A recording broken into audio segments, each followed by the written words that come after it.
বেশ কিছুদিন পর আজ আবারও প্রভার অসহ্য রকমের মাথা যন্ত্রণা করছে। দুবার বমিও করেছে। এই যন্ত্রণা যেন আর সহ্য করা যাচ্ছে না। বিছানায় শুয়ে প্রভা কাতরাচ্ছে। তৃতীয়বারের মতন যখন বমি করে এলো তখন প্রভার শরীর একেবারে নাজেহাল হয়ে পড়ল। কোন যেন জ্ঞান নেই। সৌমি একবার ঘড়িতে সময়টা দেখলো। রাত 11টা পার হয়ে গিয়েছে। প্রভার হাত পা ঠান্ডা হয়ে আসছে। সৌমি ভীষণ ভয় পেল। এত কঠিন পরিস্থিতি সৌমি একা সামাল দিতে অভ্যস্ত নয়। যেখানে প্রভাই সৌমির দায়িত্ব নেয় আর সব সময় সেখানে সৌমিয়া যেমন একটা পরিস্থিতির মোকাবেলা করবে কি করে। মাথা ঘুরছে তার। বাড়িওয়ালাও আজ নেই যে তার কাছে সাহায্য চাইবে। এত রাতে প্রভাকে নিয়ে একা হাসপাতালে যেতে পারবে না। ওদের বাড়ি থেকে হাসপাতালের দূরত্ব বেশ অনেকটা। সৌমি গ্লাস থেকে একটু পানি নিয়ে প্রভার মুখে ছিটে দিল। এখন আর গোঙানির আওয়াজও পাওয়া যাচ্ছে না। সৌমির এখন নিজেকে পাগল পাগল লাগছে। চিন্তায় ভয়ে সে কেঁদে ফেলল।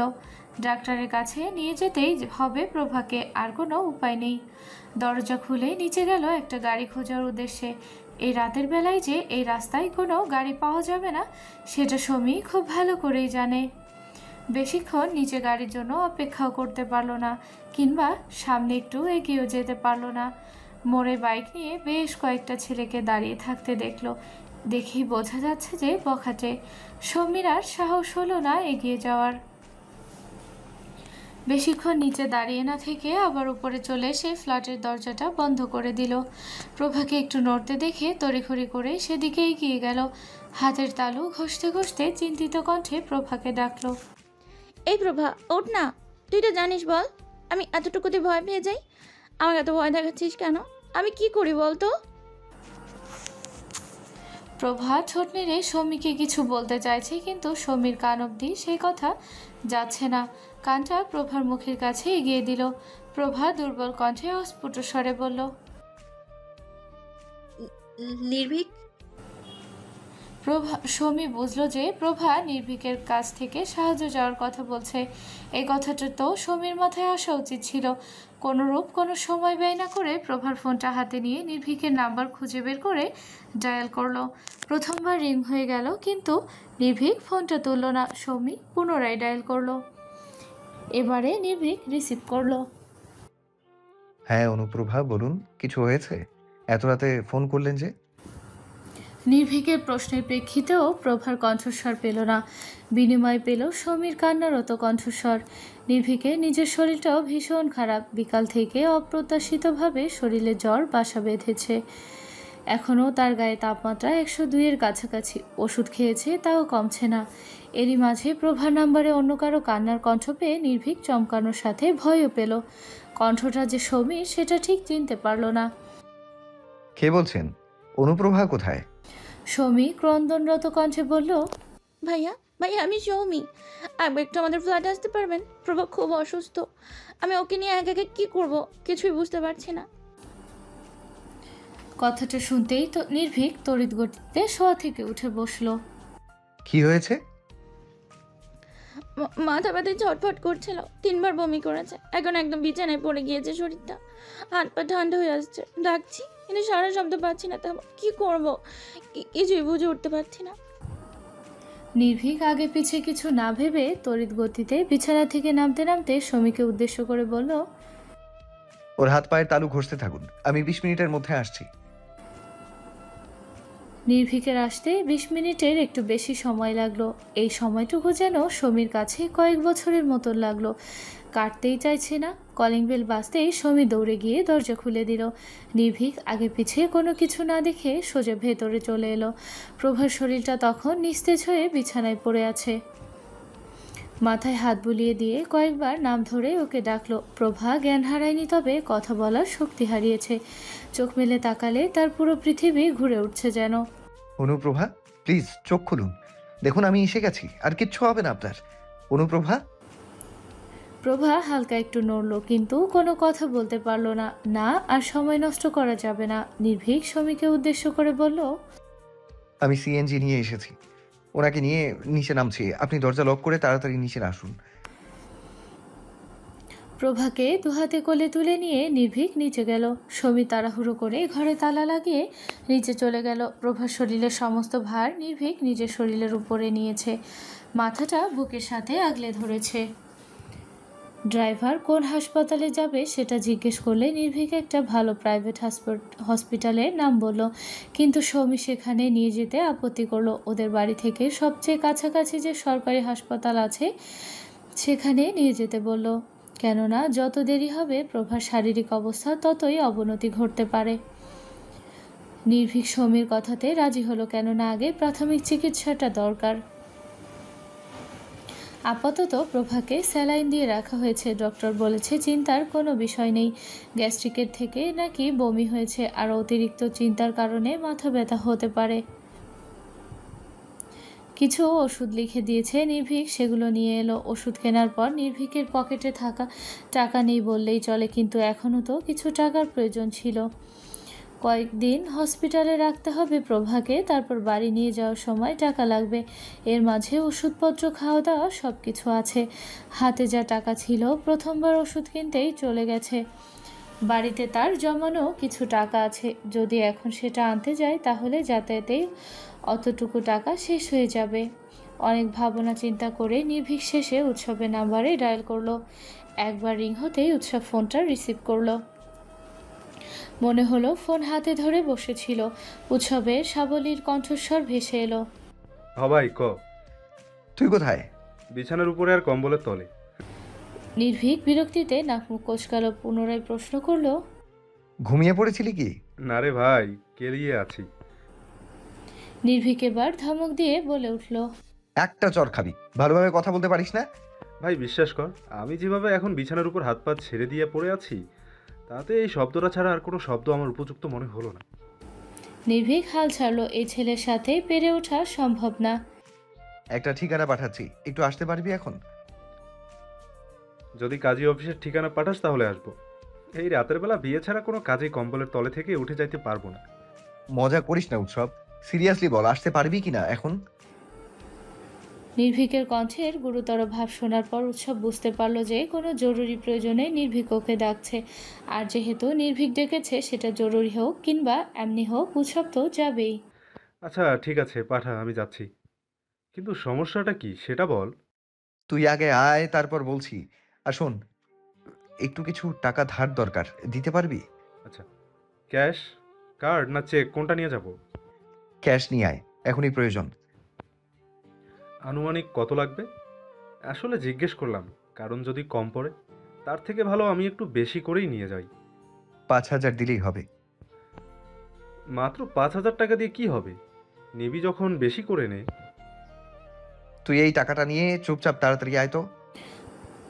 উৎসব আর কথা বাড়ালো না। নির্ভীক হাতে গোনা কয়েকবার উৎসবের থেকে টাকা ধার নিয়েছে। খুব বেশি বিপদে না পড়লে উৎসবের থেকে টাকা চায় না। বেশি কথা বললে যদি নির্ভীক আবার নিতে অস্বীকার করে, সেজন্য উৎসব আর কিছু বলল না। নির্ভীক হাসপাতালের ঠিকানাটা মেসেজ করে পাঠাতেই ঠিকানাটা দেখে উৎসব পুনরায় আবার নির্ভীকের নাম্বারে কল দিল। নির্ভীক ফোনটা রিসিভ করতেই চিন্তিত কণ্ঠে প্রশ্ন ছুড়ল, এত রাতে তুই হাসপাতালে কি করছিস? ঠিক আছিস তুই? কিছু হয়েছে? আমায় বলবি না তাই না? তুই মিথ্যে বলবি আমায়, আমি জানি। তুই ঠিক নেই একদম। উৎসবকে এক নাগাড়ে প্রশ্নগুলো করতে দেখে নির্ভীক ওকে শান্ত হতে বলে বলল, আমি ঠিক আছি, কিচ্ছু হয়নি আমার। ঠিক থাকলে কেউ হাসপাতালে থাকে? আমায় কি বলদ পাইছিস? আমার মাথার মধ্যে কি কোনো বাল নাই? কি চ্যাট বুঝাইতে আসো আমারে? সত্যি করে বলবি কি হয়েছে তোর? খালাম্মা কিছু করছে নাকি আবার? আজ যদি আমি হাসপাতালে গিয়ে দেখেছি যে তোর কিছু হয়েছে, বিশ্বাস কর ওই বুড়ির গলা টিপে মারবো আমি। পাগল হলি উৎসব, আমার কথাটা আগে বোঝার চেষ্টা কর। আমি বলছি আমি ঠিক আছি, আমার কিচ্ছু হয়নি। আর হাসপাতালে এসেছি অনুপ্রভার জন্য। উৎসব ভ্রু কোচকালো প্রশ্নাত্মক গলায় জিজ্ঞেস করলো, মাস্টারনির আবার কি হয়েছে? আর বলিস না, মাথা ব্যথা, বমি করে নাজেহাল অবস্থা, হাত পা ঠান্ডা হয়ে আসছিল। পরে সৌমি আমায় ফোন দিয়ে জানালো একা একা হাসপাতালে আনতে পারছিল না অনুপ্রভাকে। এখন ওর জন্য ওষুধ কিনেছি, কিন্তু আরো যদি কিছু কিনতে হয়। হাসপাতালের বিলও দিতে হবে, আমার কাছে টাকা নেই, সেজন্য তোকে আসতে বলেছি। এখন ঠিক আছে মাস্টারনি? হ্যাঁ, এখন ঠিক আছে, ঘুমোচ্ছে। আচ্ছা ঠিক আছে, আমি আসছি।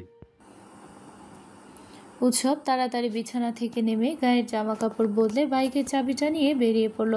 নির্ভীকের অসুস্থতার কথা চিন্তা করে যতটা অস্থির হয়ে পড়েছিল, প্রভার অসুস্থতার কথাটা শুনেও ঠিক ততটাই চিন্তা হচ্ছে। শুধু সম্পূর্ণটা প্রকাশ করতে পারল না নির্ভীকের কাছে। কেমন আছে প্রভা, কি সমস্যা, কোত্থেকে সমস্যা হলো, সব কিছু উৎসবকে ভীষণ ভাবাচ্ছে। অনাকাঙ্ক্ষিতভাবে চিন্তায় ঘামছে উৎসব।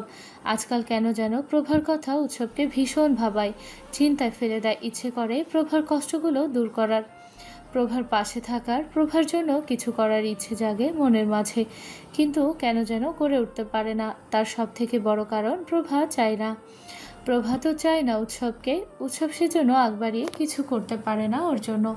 ভাবনায় আজকাল হঠাৎ প্রভা চলে আসে। দিন দিন মস্তিষ্কে প্রভার বিচরণ বাড়ছে, কিন্তু যখন উৎসবের মনে হয় প্রভা ওকে পছন্দ করে না, বিশ্বাস করে উঠতে পারে না, তখনই মনটা ভেঙে যায়। খুব কষ্ট হয়। প্রভাকে বোঝাতে ইচ্ছে করে যে বাইরে থেকে নিজেকে যেমনটা দেখায় ভেতরে থেকেও তেমন না। ও খুব ভালো একজন মানুষ, মনটাও খুব ভালো। ভালোবাসা কি সেটা উৎসব জানে। ওর কাছে ভালোবাসা ছেড়ে খেলার বিষয় না। আজ অবধি কাউকে মন থেকে ভালোবাসার মতন পায়নি, কিংবা কেউ উৎসবকে ভালোবাসেনি। সেজন্য উৎসবও কাউকে তার কাছে ভালোবাসার অর্থ কি সেটা বোঝাতে পারেনি। কিন্তু যেদিন কেউ উৎসবকে ভালোবাসবে, কিংবা উৎসব কাউকে মন থেকে ভালোবাসবে, সেদিন সবাই বুঝবে যে উৎসব মির্জার কাছে ভালোবাসার অর্থ ঠিক কতটা গভীর। তীব্র জ্বরে নির্ভীকের গা পুড়ে যাচ্ছে, শরীরটা ভীষণ ক্লান্ত লাগছে, চোখ দিয়ে মনে হচ্ছে আগুন বের হচ্ছে। দাঁড়িয়ে থাকতে পারছে না, বসার জায়গাও নেই। দেয়ালের সাথে হেলান দিয়ে দাঁড়ালো।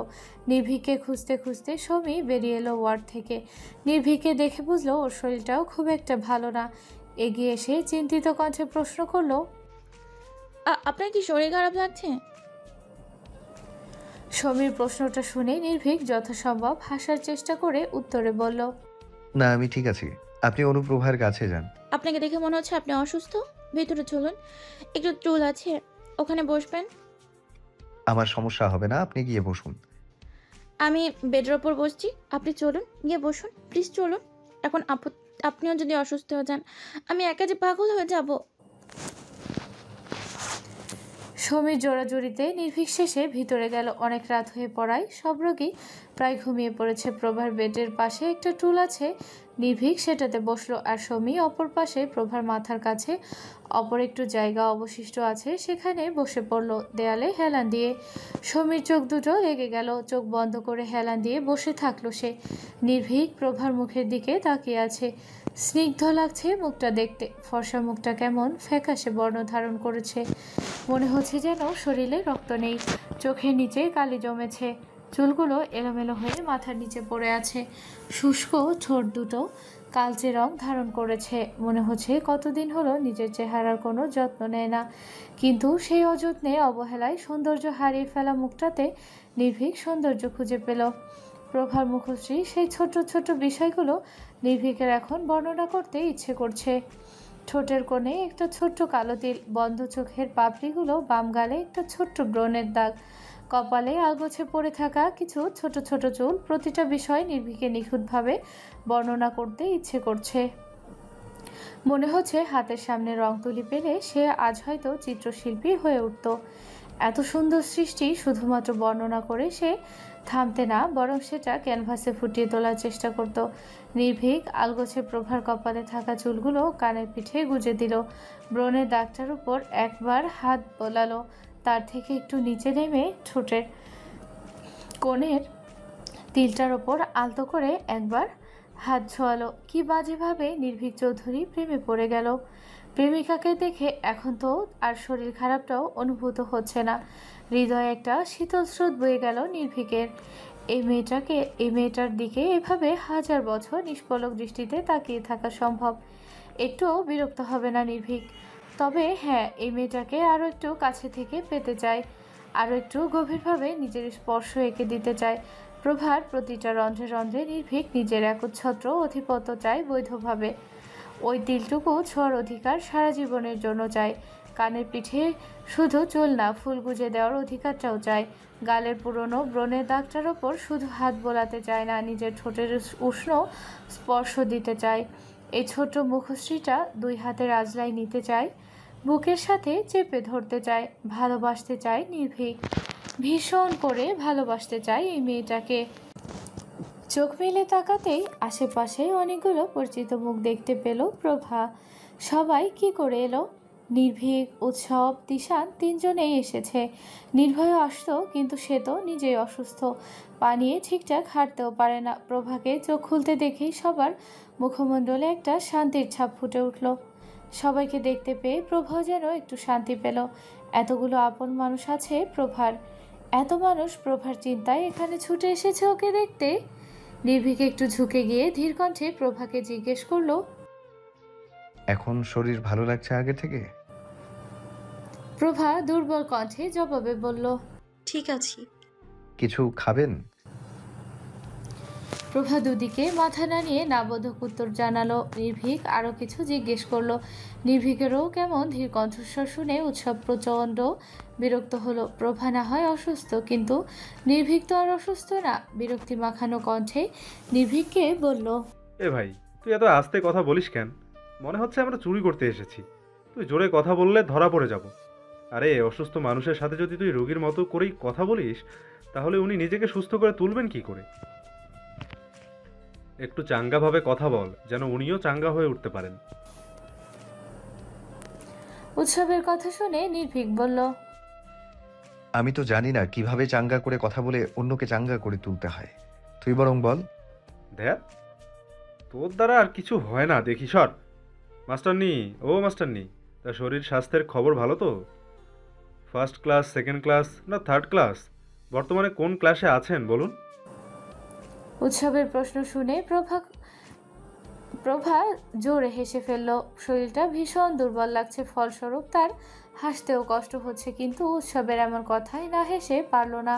প্রভাকে হেসে উঠতে দেখে উৎসব হাস্যজ্জ্বল কণ্ঠে বলল, দেখেছিস, এই প্রশ্নেই মাস্টারনি চাঙ্গা হয়ে গেছে।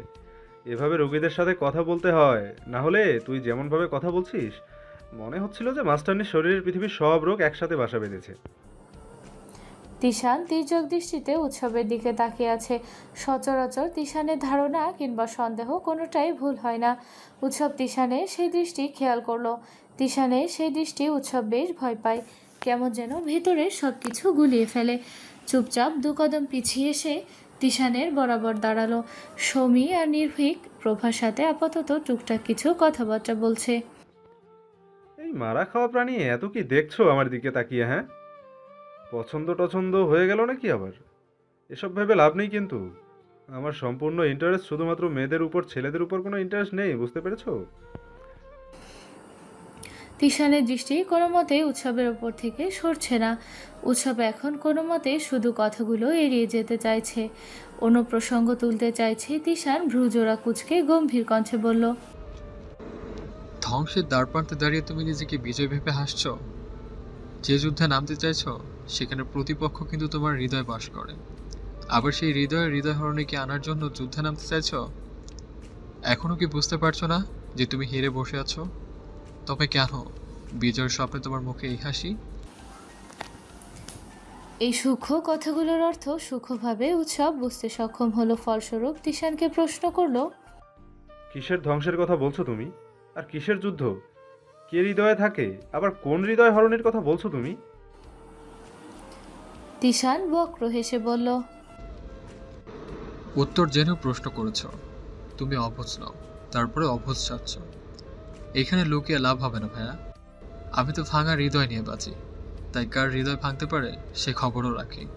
শুধু একটা ছোট্ট টোকা লাগার অপেক্ষা, তাহলে নতুন করে একসাথে বেশ কয়েকটা হৃদয় ভাঙবে। দুদিন হলো প্রভা কলেজে আসে না। হাসপাতাল থেকে সেদিনই বাড়ি ফিরে গিয়েছিল। শরীরটা দুর্বল থাকায় আর কলেজে আসেনি। এই কদিন অবশ্য সৌমি বাড়িতে থাকতে পারেনি। দুটো প্রাইভেট পড়ায় সেটা নিয়মিত পড়াতে হয়েছে, কলেজেও আসতে হয়েছে। এছাড়া ওদের দুজনের ছোট্ট একটা ব্যবসা আছে। কয়েকদিন টাকার জন্য বন্ধ রাখতে হয়েছিল, কিন্তু আবার 1 সপ্তাহ হলো চালু করেছে। সেসবেরই কিছু কেনাকাটা করতে, পার্সেল ডেলিভারি দিতে শমীকে বের হতে হয়। কলেজে এসে আজ ভাবলো একবার নির্ভীকদের সাথে দেখা করবে। সেদিন কত উপকার করলো। নিয়মিত প্রভার খোঁজ খবর নেয়, কিছু প্রয়োজন কিনা সেসব জিজ্ঞেস করে। দুদিনই বাড়িতে দেখা করতে গিয়েছে। এই দুদিনে সবার সাথে বেশ ভালো সম্পর্ক তৈরি হয়েছে শমীর। সবার আগে উৎসব দেখতে পেল শমীকে। হাস্যোজ্জ্বল কণ্ঠে শমীকে উদ্দেশ্য করে বলল, ওহে পিপিলিকা, হঠাৎ তোমার আগমন? কলেজে এসেছিলাম, তাই ভাবলাম আপনাদের সবার সাথে দেখা করে যাই। কেমন আছেন আপনারা? সবাই শমীর প্রশ্নের উত্তর দিয়ে পাল্টা ওকে প্রশ্ন করলো।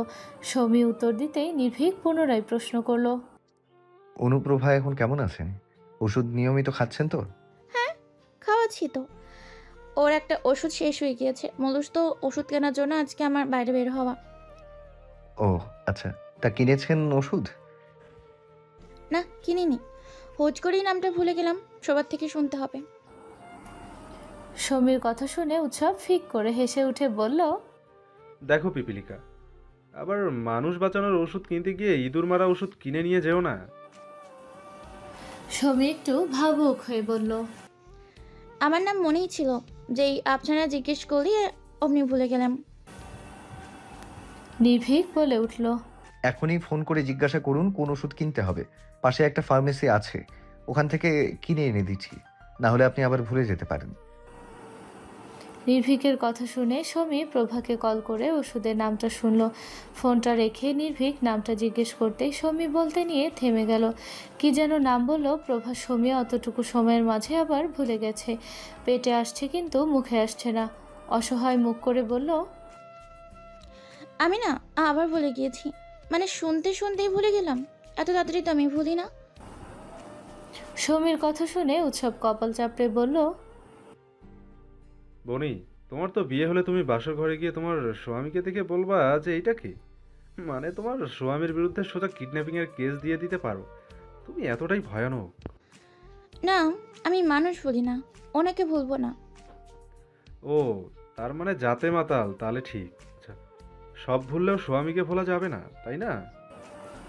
নির্ভীক বিরক্তিকর কণ্ঠে উৎসবকে থামিয়ে দিয়ে বলল, 2 মিনিটের জন্য তোর মুখটা বন্ধ রাখ, আমি শুনছি ফোন করে। নির্ভীক প্রভাকে ফোন করতে নিলে পাশ থেকে তিশান ওষুধের নামটা বলে উঠল।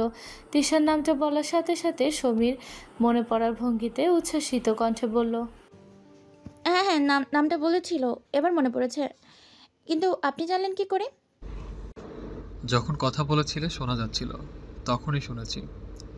যাই হোক, যাও এখনই কি ওষুধটা কিনে নিয়ে এসো, নাহলে সত্যি উৎসবের কথা মতন সেই ওষুধের নামটা ভুলে গিয়ে ইঁদুর মারা ওষুধ নিয়ে বাসায় চলে যাবে। নির্ভীক উঠে দাঁড়িয়ে সমীকে বলল। আপনি দাঁড়ান, আমি নিয়ে আসছি। নির্ভীক ওষুধ এনে সমীর হাতে ধরিয়ে দিলে সমী ব্যাগ থেকে টাকা বের করে দিতে ধরলে নির্ভীক মানা করলো। টাকা কেন নেবেন না? আপনি টাকা না নিলে আমি ওষুধও নেব না। সমীর কথা প্রেক্ষিতে নির্ভীক বলে উঠল, আরে অনুপ্রভার টাকা দিয়ে ওর ওষুধ কিনে দিচ্ছি। আসলে ওনার থেকে আমার কিছু টাকা ধার নেওয়া ছিল, ফেরত দেওয়া হয়েছিল না। আমার হাতে এখন টাকা আছে, তাই ভাবলাম দিয়ে দেই। সমী সন্দেহী কণ্ঠে বলল, সত্যি বলছেন তো? আমার কাছে কিন্তু টাকা আছে। আরে মিথ্যা বলতে যাব কেন আপনাকে? আমি নিজে এত বড় লোক নাকি যে আপনাদের টাকা দিয়ে সাহায্য করতে পারবো? সত্যি বলছি, ওনার থেকে ধার নিয়েছিলাম। নির্ভীকের কথা শুনে সমী ভাবল, সত্যি তো নির্ভীকদের হাতের অবস্থাই তো অতটা ভালো না, ও আর কি করে সাহায্য করবে।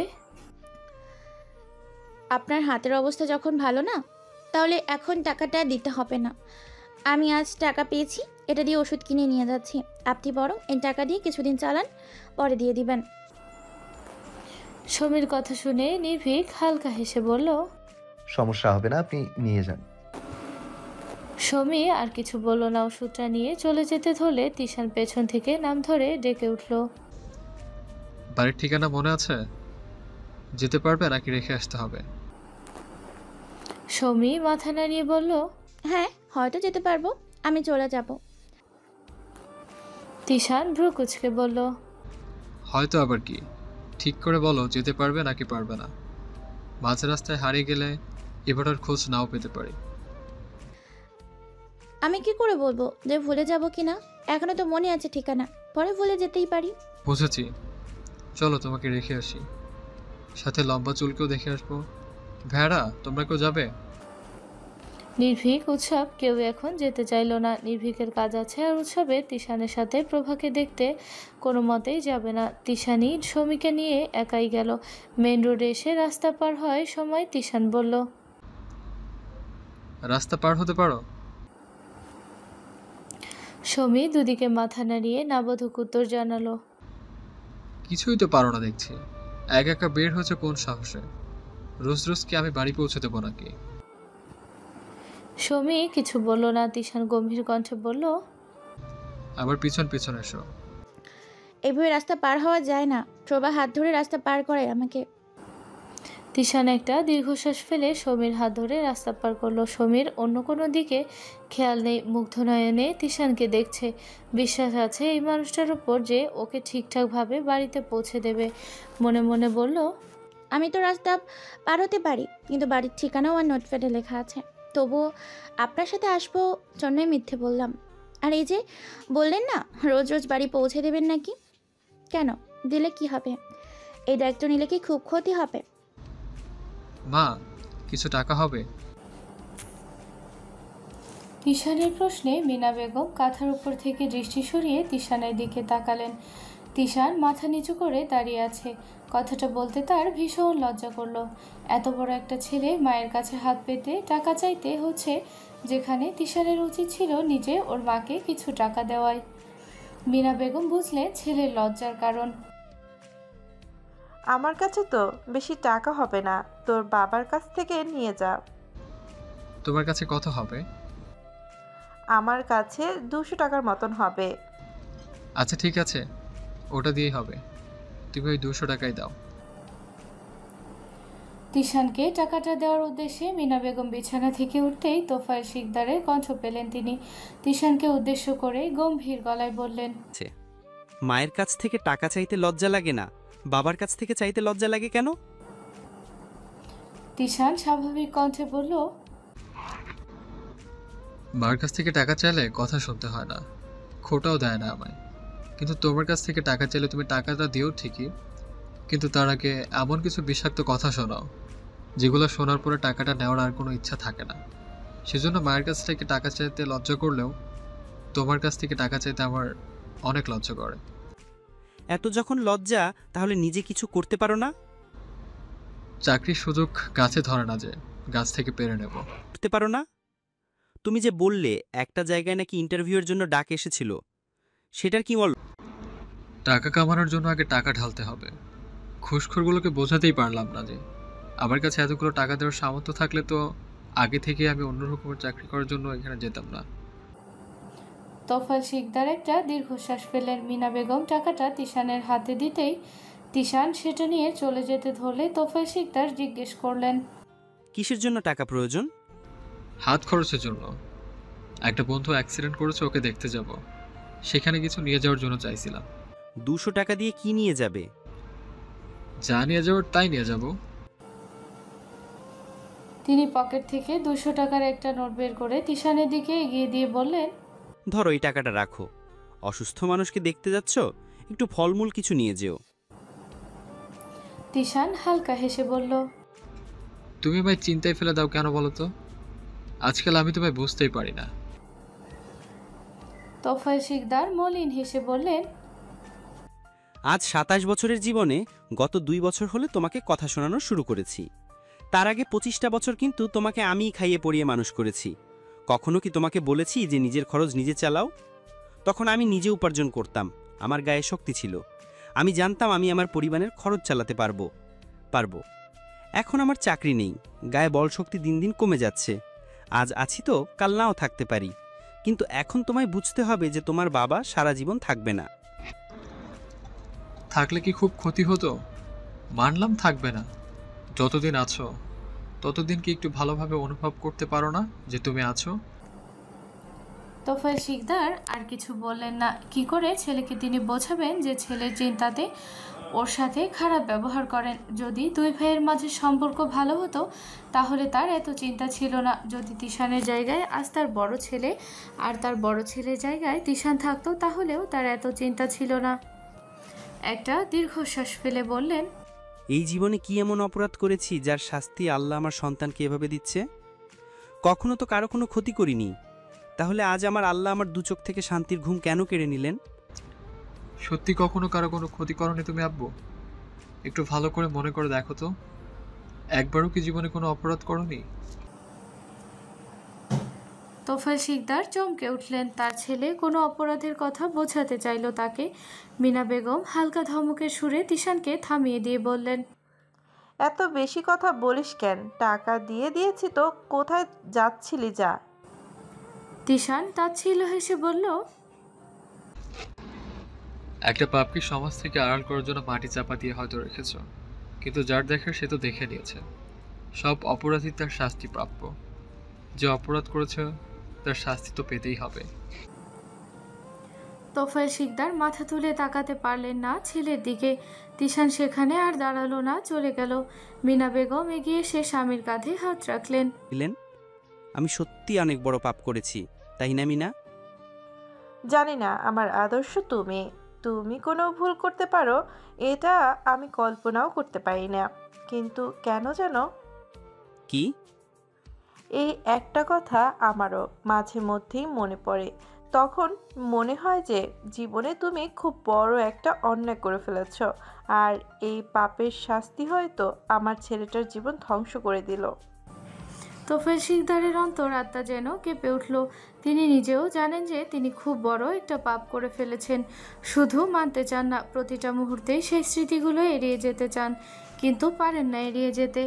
কোনো না কোনো মতে সেগুলো ঠিক মনে পড়ে যায়। সে পাপটাই যেন তার পিছু ছাড়ছে না। এই পাপের থেকে মুক্তি পেতে চান, কিন্তু কোনো রাস্তা মেলে না। সেই পাপ থেকে মুক্তি পাওয়ার সময় যে শেষ হয়েছে বহু বছর আগে কারো জীবনের বিনিময়ে। দরজা খুলে বেশ কিছু অপরিচিত মুখ দেখে চমকালো নাবিলা। তার মধ্যে আবার সবাই ছেলে। মৃদু ভীতু কণ্ঠে প্রশ্ন করলো, ঠিক চিনলাম না আপনাদেরকে, কে আপনারা? নির্ভীক নাবিলার প্রশ্নের উত্তর দেবে তার আগেই ভেতর থেকে মিরাজুল সাহেবের কণ্ঠস্বর ভেসে এলো। কে এসেছে? নাবিলা গলা উঁচিয়ে উত্তরে বলল, চিনতে পারছি না আব্বু।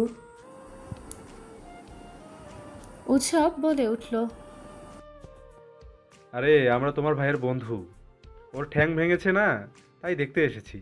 ভেতর থেকে তোমার আব্বাজান মানে আমার কাকুকে ডাকো, উনি আমাদেরকে চেনেন।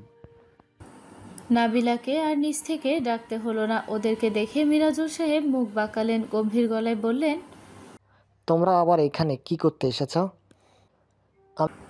উৎসব হাস্যোজ্জ্বল কণ্ঠে বলল, আমি জানি কাকু আপনি কি ভাবছেন, কিন্তু আপনি যেটা ভাবছেন সেটা করতে আসিনি। আমি কি ভাবছি সেটা তুমি কি করে বুঝলে? ওই যে আপনাকে কাকু বলে ডাকলাম না, সব কাকুরই একই রকম ধারণা থাকে।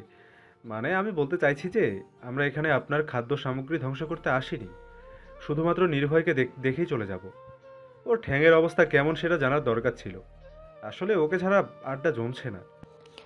এক ঠ্যাং তো ভেঙে পাঠিয়েছে, এখন কি আরেকটা ঠ্যাং ভাঙার পরিকল্পনা করছে নাকি? উৎসবকে নির্ভীক কোনো কথা বলার সুযোগ দিল না, আর নিজেই শান্ত কণ্ঠে মিরাজুল সাহেবকে উদ্দেশ্য করে বলল, আমরা শুধুমাত্র নির্ভয়কে দেখতে এসেছি আঙ্কেল, দেখা হয়ে গেলেই চলে যাব। ভেতরে আসতে পারি কি? মানা করলে কি ফিরত চলে যাবে?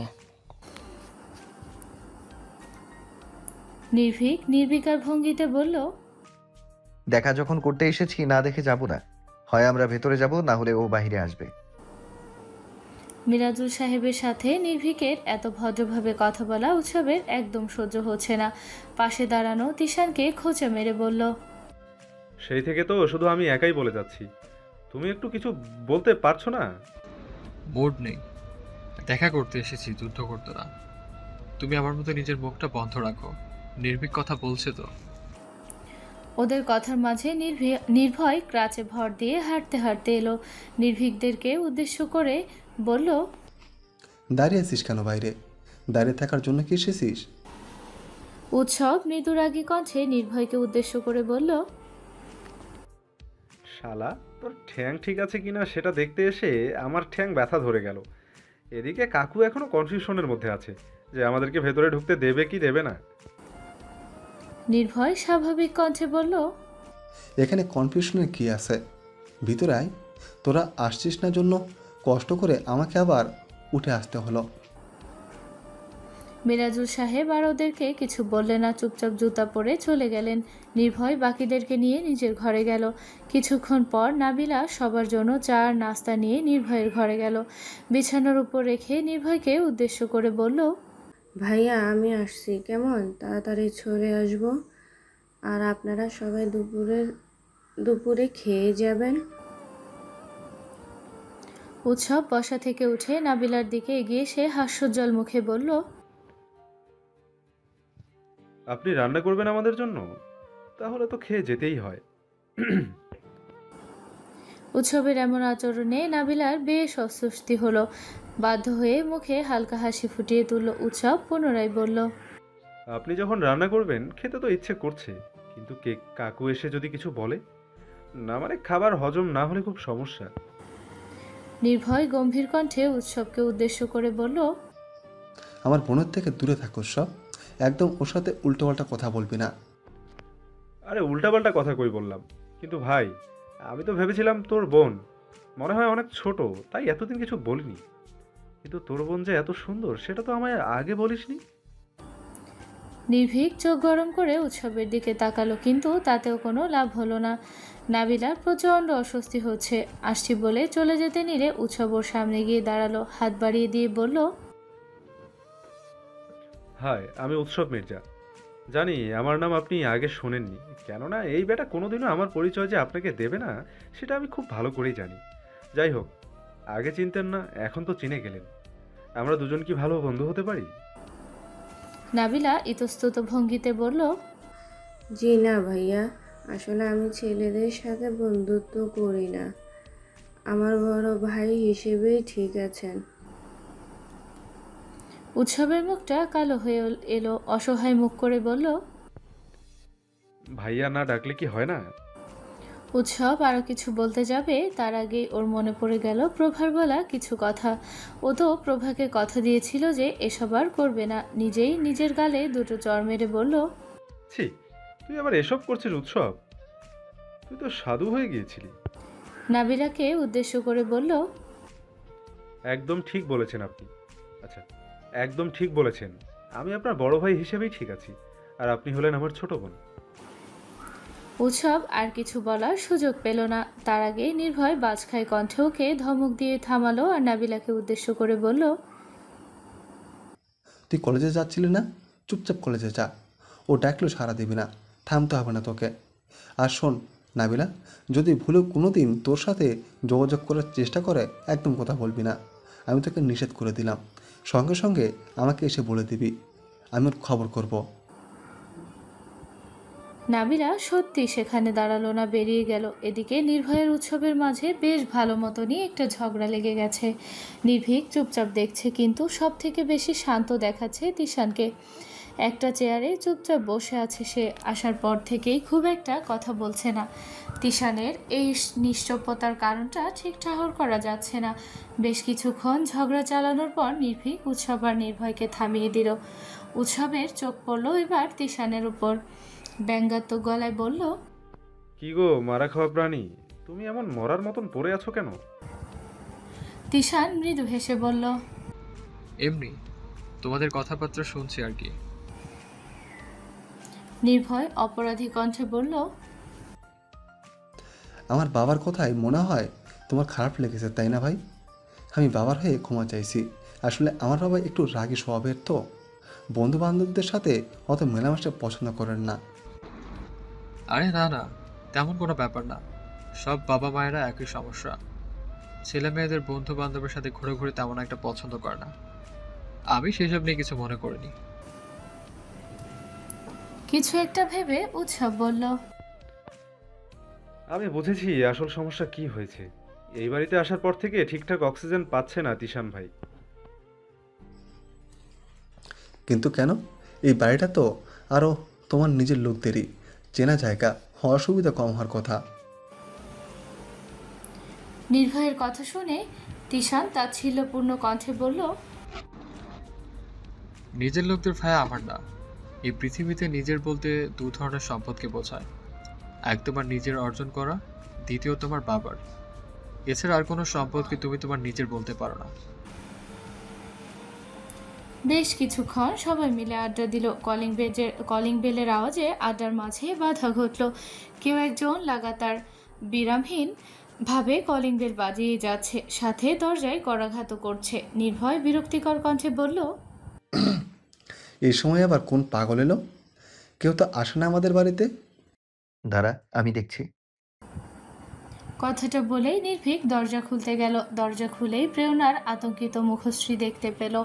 নির্ভীকের পিছু পিছু নির্ভয় এসেছে। নির্ভীককে এখানে দেখতে চেয়ে প্রেয়ন একটু চমকালো, তবে নিজের বিস্ময়ভাব এখন প্রকাশ করার মতন সময় তার হাতে নেই। ব্যস্ত কণ্ঠে বলল, নির্ভয় নেই?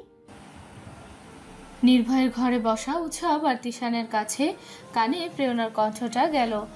তিশান চমকে উঠল প্রেরণার কণ্ঠ পেয়ে। এই সাক্ষাতের ভয়েই তো তিশান আসতে চাইছিল না, কিন্তু উৎসব আর নির্ভীক জোর করে আনলো। উৎসব একবার উকি দিয়ে নিশ্চিত হয়ে নিল যে কণ্ঠটা প্রেরণার কিনা।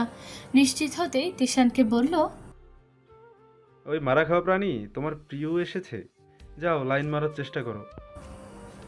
তিশান স্মিত হেসে বলল, লাইন মারতে হয় টাইম পাস করার জন্য, ভালোবাসা কোনো টাইম পাস করার জায়গা না। উৎসব বিরক্তিকর কণ্ঠে বলল, তোমার নীতিবাক্য পরে শুনবো, এখন চলো দেখা করে আসি। তিশান যেতে না চাইলেও উৎসব জোর করেই ওর হাত ধরে টেনে ওকে নিয়ে গেল। এদিকে নিজের নাম শুনতেই নির্ভয় দ্রুত পায়ে দরজার দিকে এগিয়ে গিয়ে প্রেরণাকে উদ্দেশ্য করে চিন্তিত কণ্ঠে বলল, কি হয়েছে? ঠিক আছেন আপনি? ভাবি খুব অসুস্থ, বাবা মা কেউই ফোন ধরছে না, বাড়িতে গাড়িও নেই, কিভাবে কি করব বুঝতে পারছি না। আপনি একটু আঙ্কেলকে ফোন করে বাবাকে আসতে বলুন প্লিজ।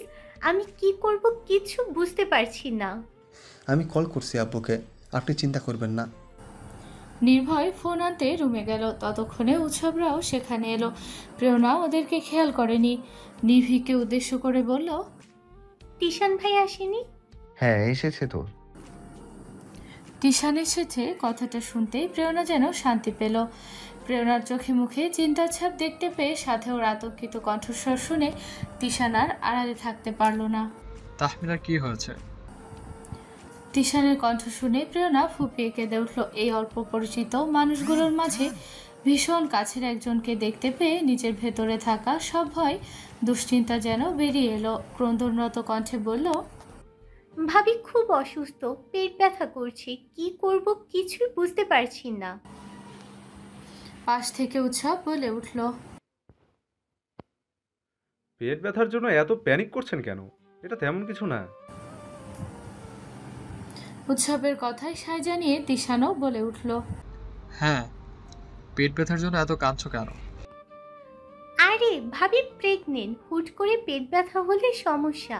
এমনিতেই ডাক্তার বলেছিল ভাবির কিছু সমস্যা আছে। তিশান ভাই তুমি ভাবিকে নিয়ে হাসপাতালে চলো, বাবারা আস্তে আস্তে অনেক দেরি হয়ে যাবে। প্রেরণার এই ভয়ের কারণটা এবারে সবাই বুঝতে পারল। তহমিনা যে অন্তঃসত্ত্বা সেটা তিশান নিজেও জানতো না। নির্ভীক তিশানকে বলল, ভাই, তুমি ওনাকে নিয়ে এসো, উৎসবের গাড়ি করে হাসপাতালে নিয়ে যাই, দেরি হলে সমস্যা হতে পারে। উৎসবও তাড়া দিয়ে বলল, ভাই দাঁড়িয়ে আছো কেন? যাও, আমি গাড়ি বের করছি। তিশান আর সময় ব্যয় না করে প্রেরণার সাথে ওদের ফ্ল্যাটে গেল। তহমিনা তখন পেট ব্যথায় বিছানায় শুয়ে কাতরাচ্ছে। অসহ্য রকমের যন্ত্রণা হচ্ছে। তার আর্তনাদের শব্দ শুনে যে কারোরই হৃদয় কেঁপে উঠবে। তিশান এগিয়ে গিয়ে ওর মাথায় হাত বুলিয়ে সান্ত্বনা দিয়ে বলল, চিন্তা করো না তাহমিনা, তোমায় হাসপাতালে নিয়ে যাচ্ছি, সব ঠিক হয়ে যাবে, একটু ধৈর্য ধরো। তিশান তহমনিয়াকে দুহাতে কোলে নিয়ে 5 তলা সিঁড়ি বেয়ে নিচে নামলো। আসার সময় প্রেরণা আবার নির্ভয়ের ফ্ল্যাটে গিয়ে জিজ্ঞেস করলো যে প্রবেশ শিকদারকে কল করেছে কিনা। নির্ভয় জানালো যে বলে দিয়েছে। নির্ভয়ের থেকে বিদায় নিয়ে তাড়াহুড়ো করে প্রেরণা নিচে নামলো। নির্ভয় যেতে পারলো না। কাছাকাছি যে হাসপাতাল ছিল সেখানেই নিয়ে গিয়ে তহমিনাকে ভর্তি করানো হলো। চেক আপের পর ডাক্তার এসে জানালে যে চিন্তার কিছু নেই, প্রেগন্যান্সির সময় এমন ব্যথা হওয়া স্বাভাবিক। প্রেরণা কারণটা জিজ্ঞেস করতেই ডাক্তার জানালেন যে এটাকে রাউন্ড লিগামেন্ট পেইন বলে। গর্ভাশয় বড় হচ্ছে, তাই পাশের লিগামেন্টে চাপ পড়ছে, জন্য এমন ব্যথা হয়েছে। চিন্তার কিছু নেই। সবাই একটা স্বস্তির নিঃশ্বাস ছাড়লেন। এদিকে গাড়িতে ওঠার পর থেকে সমানে একের পর এক প্রেরণার ফোনে প্রয়াসের কল আসছে। কিছু সময়ের ব্যবধানে আবারও আসলো। ফোনটা রিসিভ করে জানালো যে চিন্তার কোনো কারণ নেই। তহমিনার খবর শোনার পর যখন প্রয়াস জিজ্ঞেস করলো যে হসপিটালে কি করে নিয়ে এলো, প্রেরণা যখন জানলো যে তিশান সহ ওর বাকি বন্ধুরা সাহায্য করেছে তখন একটু অবাকই হলো। তিশান সাহায্য করেছে এই বিষয়টা বেশ ভাবালো প্রয়াসকে। প্রেরণাকে বলল তিশানকে ফোনটা দিতে ওর সাথে কথা বলবে। প্রেরণা তিশানের দিকে ফোনটা এগিয়ে দিয়ে বলল যে প্রয়াস ওর সাথে কথা বলতে চায়। তিশান কোনো প্রশ্ন করলো না। ফোনটা হাতে নিয়ে কানে ধরতেই অপর পাশ থেকে প্রয়াস কৃতজ্ঞতাপূর্ণ কণ্ঠে বলল, থ্যাঙ্কস।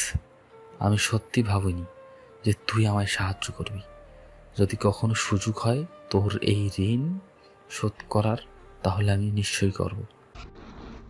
ঋণ শোধ করবি?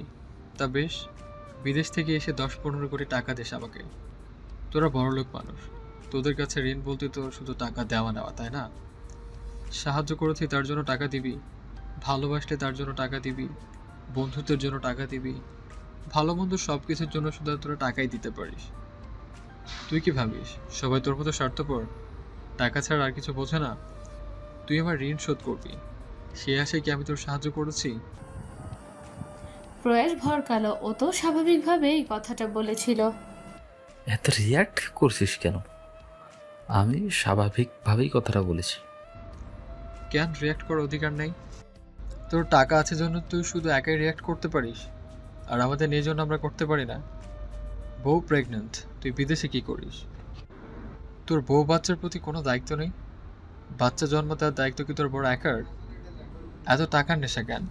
তোর বাপের কি কম পড়েছে? তিশানের এই অগ্নিমূর্তি দেখে উপস্থিত সকলে হতভম্ব হয়ে গেল।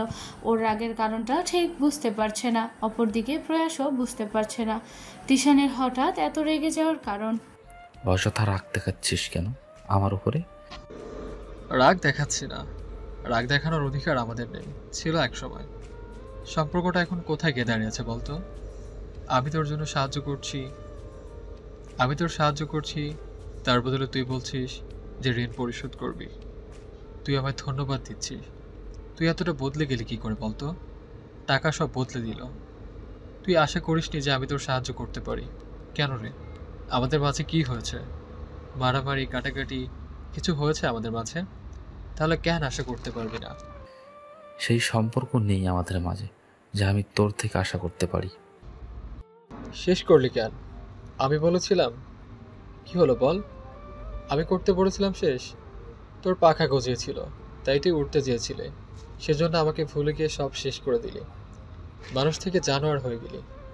ভুলেও আর কোনোদিন আমার সাথে যোগাযোগ করতে চাইবি না, কোনোদিন আমার সাথে কথা বলতে চাইবি না।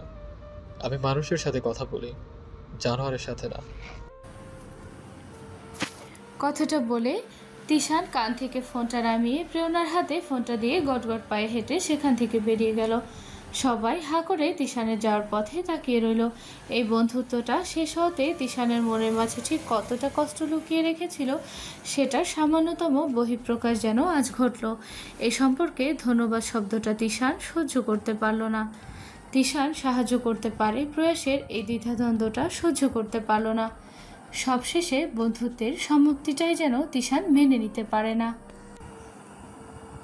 আজ প্রায় 1 সপ্তাহ হতে চলল প্রভা বাড়ি থেকে বের হয়নি। প্রতিদিনই নির্ভীক বাড়িতে ওর সাথে দেখা করতে এসেছে। বাকিরা অবশ্য প্রতিদিন আসতে পারেনি, তবে 1 সপ্তাহের মাঝে কমপক্ষে 5 দিনই দেখা করে গেছে। প্রভা যেন বাড়িতে বসে বসে বিরক্ত না হয়ে যায়, সেজন্য তারা সামান্য কিছু সময়ের জন্য হলেও প্রভাকে একটু হাসাতে এসেছিল। এখন প্রভা পুরোপুরি সুস্থ, তাই আজ সবাইকে ওদের বাড়িতে দাওয়াত দিয়েছে। অনাথ আশ্রম থেকে রোমানা বেগম ও আজ প্রভাকে দেখতে আসার কথা আছে। এই কদিন নির্ভীক সহ বাকিরা সবাই যেভাবে ওদের পাশে থেকেছে সেটা সত্যিই কল্পনাতীত। প্রভাদের বিপদে ওদের পাশে দাঁড়ানোর মতো মানুষ আছে সেটা সত্যি প্রভাদের জানা ছিল না। অবশ্য এর আগে এত মানুষ ছিল না। এই তো কটা দিন হলো এদেরকে পেয়েছে। সবাই দুপুরে আসার কথা থাকলেও নির্ভীক সকাল সকালই চলে এসেছিল। এতগুলো মানুষকে দাওয়াত দিয়েছে, খাবার দাবারের আয়োজনও তো বেশ অনেকেই করতে হবে। দুটো মেয়ে একা একা বাজার করবে কি করে? তার মধ্যে প্রভা অসুস্থ, সমীরও একটা অসুস্থতা আছে, সেজন্যই নির্ভীক সকাল সকাল চলে এসেছে। দুপুরের দিকে একে একে বাকি সবাই এলো। প্রভা উৎসবের সাথে উষাকেও আনতে বলেছিল, প্রেরণাকেও আলাদাভাবে আসতে বলেছিল। উৎসব আসার সময় নির্ভয়কে নিয়ে এসেছে, তিশান আলাদাভাবে একাই এসেছে। প্রভা বকুলের সাথে যোগাযোগ করার চেষ্টা করেছিল, কিন্তু ওই ঘটনার পর থেকে বকুলের কোনো খোঁজ পাচ্ছে না। ফোনটা বন্ধ, কলেজেও একদিনও আসেনি। কত ভালো একটা সম্পর্ক আজ শেষ হতে চলেছে। প্রভার খুব খারাপ লাগে। মাঝে মাঝে নিজেকে অপরাধী মনে হয়, ভাবে যে বকুলকে অপমান করেনি তো সেদিন। কিন্তু ওর মনে তো বকুলের জন্য কোনো জায়গা নেই। যাকে ভালোবাসতে পারবে না তাকে মিথ্যা আশ্বাস দিয়ে তো কোনো লাভ নেই। সবার শেষে প্রেরণা এলো। প্রভার সমীর আজ ভীষণ আনন্দ হচ্ছে। ওদের বাড়িতে কখনো কোনো মেহমান আসে না, কখনো কাউকে দাওয়াত দিতে পারেনি, আর না তারা কখনো দাওয়াত পায়। সেখানে আজ তাদের বাড়িতে কত মানুষ, সবাই খুব কাছের, সবাই ওদের ভালো বন্ধু, শুভাকাঙ্ক্ষী। সবাই আসার পর থেকে নির্ভীকের দেখা পাচ্ছে না।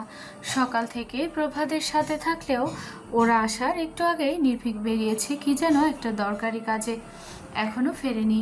এদিকে উৎসব খুব করে প্রভার সাথে কথা বলার জন্য চেষ্টা করছে, কিন্তু সময় করে উঠতে পারছে না। প্রভা তো রান্নাঘরে রান্না করতে ব্যস্ত, সেখানে অবশ্য বাকি মেয়েরা আছে, কিন্তু ওদের মাঝে উৎসব ঢুকতে পারছে না। নির্ভয় তো বিছানায় চুপচাপ বসে আছে, বেশি নড়াচড়া করলে তার পা বড্ড ব্যথা করে। এরই মাঝে উৎসব বেশ কয়েকবার রান্নাঘরে উকি দিয়ে আবার ঘুরে এসেছে। তিশার খুব মনোযোগ দিয়ে উৎসবকে পর্যবেক্ষণ করছে। তার আবার আশেপাশের সব কিছুর উপর গভীর লক্ষ্য রাখতে ভীষণ ভালো লাগে। এক পর্যায়ে উৎসব বিরক্ত হয়ে তিশানের পাশে এসে বসলো। বিরক্তি ভরা কণ্ঠে বলল, এই মাস্টারনি আজ আর কাজ পায়নি? একদিনে এত মানুষকে দাওয়াত দিতে কে বলেছিল? আরে ভাই, শুধু আমরা কজন আসতাম তাতে কি হতো না? তিশান ভ্রুকুচকে বলল, তোমার এত ফাটছে কেন ভাইয়া? ব্যাকুলতা একটু কমাও। তুমি আগে নিজের দিকে তাকাও তো। পিওকে দেখে তো মুখটা ফাটা বেলুনের মতন চুপসে গেছে, মনের মধ্যে তো পপকর্ন ফুটছে, আর আমায় বলছে ব্যাকুলতা কমাতে। পিওর জন্য আমার মনে পপকর্ন ফোটাটা স্বাভাবিক, কিন্তু তোমার ফুটছে কেন? ব্যাপারটা কি বলো তো? মারা খেলে নাকি? উৎসব নিজেই নিজের জিভে একটা কামড় বসালো। ভুল মানুষের সামনে সে ভুল কথাটা বলে ফেলেছে। এড়িয়ে যাওয়ার জন্য বলল,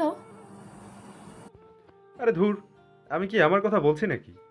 আমি তো তোমার কথার সাথে মিলিয়ে কথাটা বলতে চাইলাম আর কি। মানে তোমার মনে যে পপকর্ন ফুটছে সেটাই বোঝাতে চাইছিলাম। উৎসবের বলা কথাটা তিশানের একদমই বিশ্বাস হলো না। তাচ্ছিল্যপূর্ণ হেসে বলল, বানিয়ে উত্তর দেওয়ার আগে অভ্যাসটা করো ভাইয়া, তারপর উত্তর দেওয়ার চেষ্টা করো। তোমার চোখ ফুটতে শিখে গেছে আমি। কার কাছে লুকাতে চাইছো? যে তোমার মিথ্যাটাকে ধরে ফেলতে জানে তার কাছে? বৃথা চেষ্টা করো না। উৎসব আরো কিছু বলতে নেবে তার আগে সেখানে প্রেরণা এলো। তিশানের নাম ধরে ডাকতেই দুজনের নজরে প্রেরণার উপর পড়ল। উৎসব ঠোঁট টিপে হেসে তিশানের কানের কাছে ফিস ফিস করে বলল, আমার চিন্তা বাদ দিয়ে এখন নিজের চিন্তা করো। ভেতর থেকে তোমার হৃদয়টা ধুকবুক করতে করতে লাফ দিয়ে বেরিয়ে না এলে হয়। তিশান মৃদু হেসে ধীর কণ্ঠে উৎসবকে বলল, এত দুর্বল না আমার হৃদয়, লাফাতে লাফাতে আবার একাই শান্ত হয়ে যায়। আমাকে আলাদা করে কষ্ট করে ওকে শান্ত করাতে হয় না আজকাল। উৎসব মুখ বাঁকালো। এই ছেলেটার সাথে উৎসব কখনো কথায় পেরে ওঠে না। তিশান যেন পণ করেছে মনে মনে উৎসবকে কখনোই জিততে দেবে না। আমার ফোন ধর না কেন তুমি? প্রেরণার প্রশ্নে দুজনের মনোযোগ আবার ওর দিকে গেল। নির্ভয় অবশ্য সব শুনছে, কিন্তু সে কোনো মন্তব্য জানাতে চাইছে না। তিশান স্বাভাবিক কণ্ঠে বলল, খেয়াল করা হয়নি। কোন সময় খেয়াল করো না তাই বলে? আচ্ছা মানলাম, যখন ফোন দিই তখন না হয় খেয়াল করনি, কিন্তু পরবর্তীতে তা দেখে একটা কল করতে পারো। তুমি জানো না আমি বেকার, আমার ফোনে ব্যালেন্স থাকে না, কল ব্যাক করব কি করে? মিস কল দিতে পারো, না হলে রিকোয়েস্ট কলও দিতে পারো। এত অজুহাত কেন দিচ্ছ? আমি জানি তুমি ইচ্ছে করে আমার কল ধরো না, তাই না? প্রেরণার কথায় সম্মতি জানিয়ে উৎসব বলে উঠল, একদম ঠিক ধরেছেন। এই মারা খাওয়া প্রাণী ইচ্ছা করে আপনার ফোন ধরে না, জানে তো যে আবার মারা খাবে সেই ভয়েই ধরে না। তিশান চোখ বড় বড় করে উৎসবের দিকে তাকাতেই ও থেমে গেল। কিন্তু উৎসবের বলা কথাটার আসল অর্থ প্রেরণা উদ্ঘাটন করতে পারল না। ফলস্বরূপ প্রশ্ন করল, কি হবে আমার সাথে কথা বললে? উৎসব উত্তরটা দিতে নেবে তার আগে তিশান ওকে থামিয়ে দিয়ে বলে উঠল, কিছু হবে না, ওর কথায় কান দিও না। তাহমিনা কেমন আছে? ভালো আছে। ভাইয়ার উপরে এত রাগ দেখালে কেন সেদিন? যখন একজনের মাথা ঠান্ডা হয় তখন আরেকজনের মাথা গরম হয়ে যায় তোমাদের। এমন করতে থাকলে সম্পর্কটা ঠিক হবে কি করে আবার বলো তো? তিশান গম্ভীর কণ্ঠে বলল, তোমার কি মনে হয় আমি কি ঠিক করতে চাই সম্পর্কটা? আমি চাই। সবসময় চাইলেই সব সম্ভব হয় না। যে কোনো সম্পর্কের মাঝে যখন একটা ব্যবধান চলে আসে তখন আর সেই সম্পর্ক স্বাভাবিকভাবে সম্ভব হয় না। তোমার ভাই আগে আমার সাথে বন্ধুত্ব কেন করেছিল বলো তো? কারণ তখন আমি ওর সমপর্যায়ে ছিলাম, কিন্তু এখন তো ওর থেকে আমি অনেক পর্যায়ে নিচে। এখন আমার সাথে ওর সম্পর্ক রাখলে তোমার ভাইয়ের মানহানি হবে। তুমি অসম্ভবকে সম্ভব করার চেষ্টা করো না। প্রেরণা একটা দীর্ঘশ্বাস ফেলল। ওদের কথাবার্তার মাঝেই সেখানে প্রভা এলো। আমাকে ফেলে একা একাই সবাই গল্প করছো? প্রভার কথার প্রেক্ষিতে উৎসব বলে উঠল, আরে না মাস্টারনি, গল্প করছি না, এ দুটো ঝগড়া করছে। কেন ঝগড়া কেন করছে? কেন যে ঝগড়া করছে সেটাই আমি বুঝতে পারছি না। কাকে নিয়ে ঝগড়া করছে সে তো আরামসে বিদেশে এসির নিচে বসে আছে, অযথা এই দুটো মিলে আমার মাথাটা খারাপ করছে। প্রভা হালকা হেসে একটা টুল টেনে নিয়ে বসলো। বিছানায় নির্ভয় চুপচাপ বসে আছে। নির্ভয়ের নীরবতা প্রভার পছন্দ হলো না। নির্ভয় ভাইয়া এত চুপচাপ কেন? এমনি। আরে এমনি বললে হলো নাকি? আপনি তো এত চুপচাপ থাকার মানুষ না। সমীর সাথে আজ ঝগড়াও হলো না। আপনার ব্যাপারটা কি বলুন তো? তিশান আলতো হেসে বলল, ভাইয়া আমার মহাবিপদের মাঝে আছে প্রভা। মনের মাঝে লুকিয়ে রাখা ভয়গুলো কথা বলার শক্তি কেড়ে নিয়েছে। কিসের ভয়? ও তুমি বুঝবে না। মনে মনে এটা চাও যেন তোমার মনে কখনো এমন ভয় না জমে। আকাশটা আজ বেশ মেঘলা। সকালের দিকে গুড়ি গুড়ি বৃষ্টি হয়েছে। এখন পরিবেশটা থম মেরে আছে, যে কোনো সময় প্রকৃতিতে তাণ্ডব চালাতে পারে। প্রভা আর সমীর প্রেরণা আর উষাকে নিয়ে ছাদে এসেছে।